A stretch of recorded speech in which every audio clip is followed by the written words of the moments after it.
బుధవారం హైదరాబాద్‌లోని లాల్ బహదూర్ స్టేడియంలోని ఒలింపిక్ భవనంలో నూతనంగా ఎంపికైన రాష్ట్ర ఒలింపిక్ సంఘం అధ్యక్ష కార్యదర్శులు జితేందర్ రెడ్డి, మల్లారెడ్డి మరియు కోశాధికారి సతీష్ గౌడ్లను నిజామాబాద్ జిల్లా ఒలింపిక్ అసోసియేషన్ అధ్యక్షులు, రాష్ట్ర ఉపాధ్యక్షులు ఈగ సంజీవ్ రెడ్డి పూలగుచ్చం ఇచ్చి శాల్వాతో సన్మానించారు.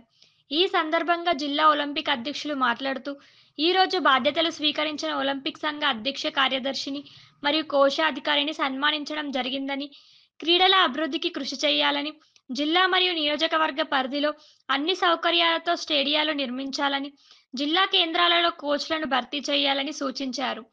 జిల్లా కేంద్రంలోని కలెక్టర్ మైదానాన్ని తొందరగా నిర్మించాలని తెలిపారు. జిల్లా కేంద్రంలో క్రీడలకు సరైన సౌకర్యాలు లేకున్నా అంతర్జాతీయ క్రీడాకారులు ఉన్నారని, మరిన్ని సౌకర్యాలు కల్పిస్తే జిల్లా క్రీడాకారులు జాతీయ, అంతర్జాతీయ స్థాయిలో రాణిస్తారని అన్నారు. ఈ సన్మాన కార్యక్రమంలో తెలంగాణ ఒలింపిక్ అసోసియేషన్ మాజీ ప్రధాన కార్యదర్శి జగదీష్ యాదవ్, తెలంగాణ ఆర్చరీ అసోసియేషన్ ప్రధాన కార్యదర్శి అరవింద్, జిల్లా శపథకర కార్యదర్శి, రాష్ట్ర ఉపాధ్యక్షులు గాదారి సంజీవ్ రెడ్డి తదితరులు పాల్గొన్నారు.